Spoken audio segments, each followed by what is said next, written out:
నేను నీ గురించి ఎందుకు దిగులు పడాలి? నిన్ను జాగ్రత్తగా చూసుకోవడానికి నీ ఫ్రెండ్ ఉన్నాడు కదా.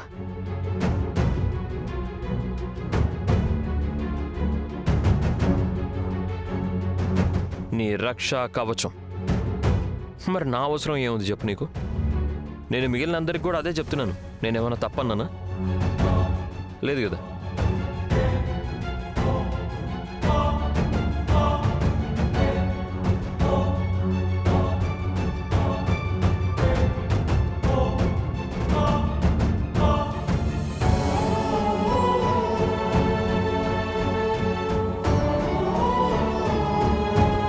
నేను మిమ్మల్ని ఎక్కడికి వెళ్ళనివ్వను.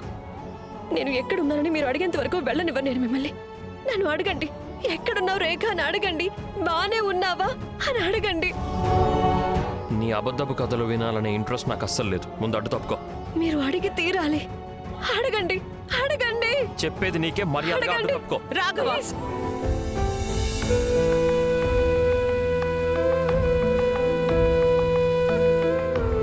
ఏంటి ఇలా చేస్తున్నావు? ఇదేం పద్ధతి రాఘవా? రేఖ ఇంత రాత్రి వరకు ఎక్కడుందో నీకు చెప్పాలి అనుకుంటోంది కదా, కాస్త వినొచ్చు కదా. ఒక్క 2 నిమిషాలు తను చెప్పేది వింటే నీ సొమ్మేం పోతుంది? నువ్వు చెప్పమ్మా రేఖ.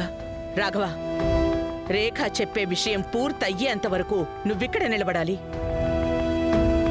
నేను ఆఫీస్ నుంచి బయలుదేరాను.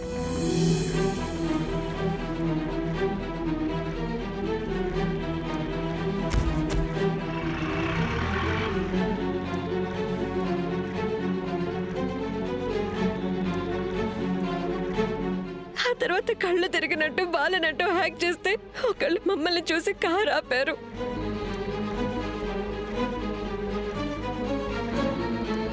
ఏంటి ఇంత జరిగిందా? అంతా ఆ దేవుడి దయ, మీరు సేఫ్గా ఉన్నారు. ఎవరికైనా ఏమైనా అయ్యుంటే? నువ్వెంత అమాయకురాలువమ్మా.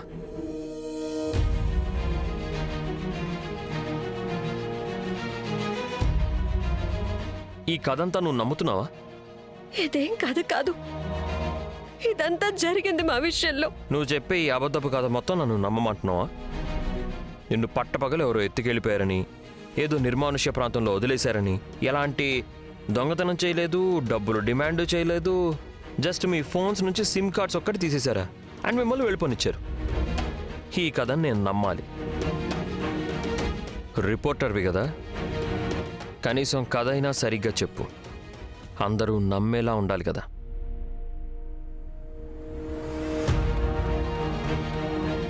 రాఘవ్, నమ్మాలనుకునే వాళ్ళు నమ్ముతారు. అవును, నమ్ముతారు. కానీ చూస్తుంటే నీకేదో బుర్ర పాడైనట్టుంది. తను ఏదైతే చెప్పిందో అంతా నిజమే. నేను కూడా తనతో పాటే ఉన్నాను. అలాగే జరిగింది. తన మాట నేను ఎందుకు నమ్మాలి? నేను చెప్పాను కదా, నాకు ఇలాంటి పిచ్చి పిచ్చి కథలు వినడంలో ఏమాత్రం ఇంట్రెస్ట్ లేదని. కానీ అయినా సరే తను అదే కథ చెప్తోంది. ఇప్పుడు ఈ కథని నమ్మడం నమ్మకపోవడం డిసైడ్ చేసుకోవాల్సింది నేను, ఇంకెవరూ కాదు.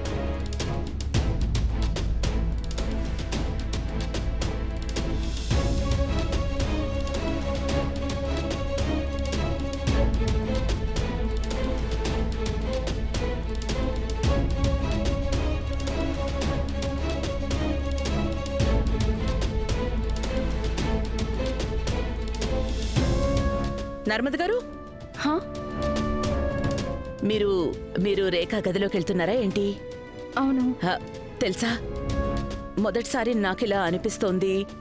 రాఘవ రేఖ విషయంలో చాలా తప్పు చేశాడు. మీరు తప్పుగా అనుకోకపోతే నేను మీతో రావచ్చా? హా, రండి.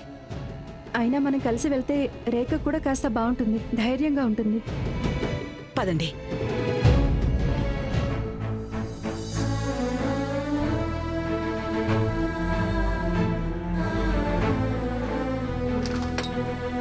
రా నర్మదా. రేఖ, నర్మదా అంటే మీరా?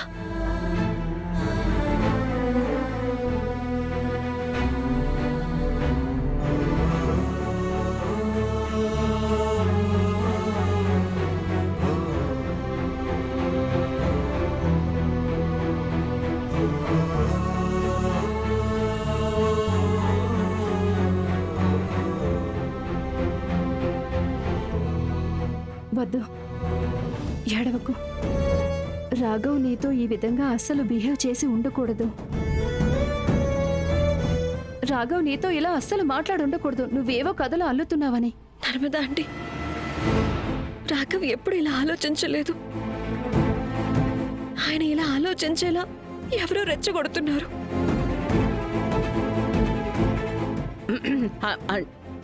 రేఖ, ఇవన్నీ తర్వాత మాట్లాడుకుందాం. ముందు నువ్వు కొంచెం తిను. లేదు పిన్ని గారు, నాకు ఆకలిగా లేదు. పైగా దీని గురించి నేను ఆలోచిస్తుంటే నాకు అంతే నమ్మకం కలుగుతుంది. ఎవరో ఉన్నారు, ఇవన్నీ మా విషయంలో కావాలని వాళ్ళు చేస్తున్నారు. నువ్వేం చెప్పాలనుకుంటున్నావు రేఖ? పిన్ని గారు, మీరే ఆలోచించండి. రోహిత్ ఆ రోజు సడన్ గా ఎవరో ఫోన్ చేశారు, నేను హోటల్లో కళ్ళు తిరిగి పడిపోయానని. అండ్ అప్పుడు తను హోటల్కి వచ్చాడు. తను మా గదిలోకి వచ్చినప్పుడు నేను పొరపాటున అతన్ని హక్ చేసుకున్నాను. అదే టైంలో ఎవరో మా వీడియో కూడా రికార్డ్ చేశారు. ఆ వీడియోని వైరల్ చేసి చాలా పెద్ద స్కాండల్ సృష్టించేశారు. ఈ రోజు అలాగే జరిగింది కదా. రోహిత్ ని నన్ను కిడ్నాప్ చేశారు, ఒక అడవిలోకి తీసుకెళ్లి వదిలేశారు. అండ్ ఎలాంటి దొంగతనం గానీ, డిమాండ్ గానీ, డబ్బులు గానీ ఏమి అడగలేదు. అసలు దీనిలో ఎలాంటి లాజిక్కే లేదు కదా. అయినా వీటన్నిటితో పాటు ఎవరు మేము చెప్పింది నమ్మటం లేదు. కానీ మీరు నమ్ముతున్నారు కదా నర్మదా ఆంటీ. కోర్స్ రేఖ, నాకు నీ మీద పూర్తి నమ్మకం ఉంది. కానీ ఇప్పుడు విషయం నమ్మకం గురించి కాదు. ఇప్పుడు నువ్వు ఆలోచించాల్సింది ఒకటే, ఇంతకీ అసలు ఎవరది? మీ ఇద్దరిని దూరం చేస్తే ఎవరికి లాభం ఉంటుంది?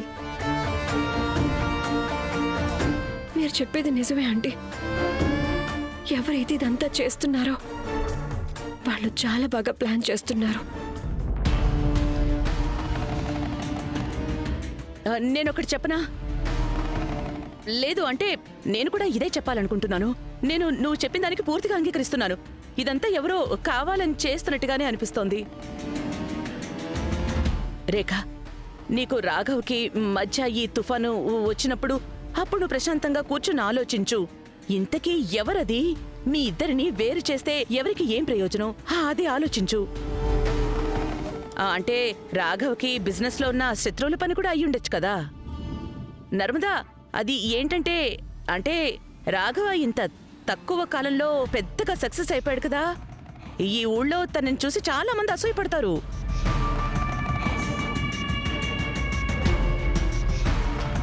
థ్యాంక్ యూ పిన్ని గారు, నాకు ధైర్యం చెప్పినందుకు. కానీ ఈరోజు ఏదైతే జరిగిందో ఆ తర్వాత నేను సరిగ్గా ఏమీ ఆలోచించలేకపోతున్నాను. ఏం పర్వాలేదమ్మా, నువ్వు ప్రశాంతంగా నిదానంగా కూర్చుని ఆలోచించు. ఏం కంగారు లేదు. మేము పెద్దవాళ్ళం, మా బాధ్యత ఇది. మేము పిల్లలకి సరైన దారి చూపించటమే.